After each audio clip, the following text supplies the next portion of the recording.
शब्ददायिनि मञ्जुळवासिनि वेदनुते पङ्कजवासिनि देवसुपूजित सद्गुणवर्षिणि शान्तियुते जय जय हे मधुसूदनकामिनि आदिलक्ष्मि जय पालय माम्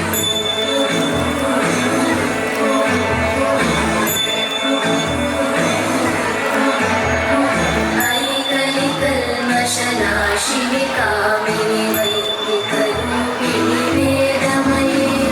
क्षीरसमुद्भवमङ्गलरूपिणि मन्त्रनिवासिनि मन्त्रनुते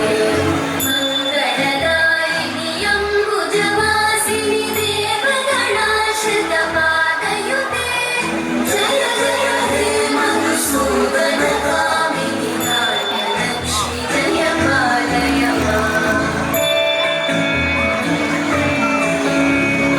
जय वरवर्णिनि वैष्णवि भागवि मन्त्रस्वरूपिणि मन्त्रमयि सुरगणपूजित शीघ्रफलप्रद ज्ञानविकासिनि शास्त्रमये भवभयहारिणि पापविमोचनि साधुजनाश्रितपादयुते जय जय हे मधुसूदनकामिनि धैर्यलक्ष्मि जय पालय माम्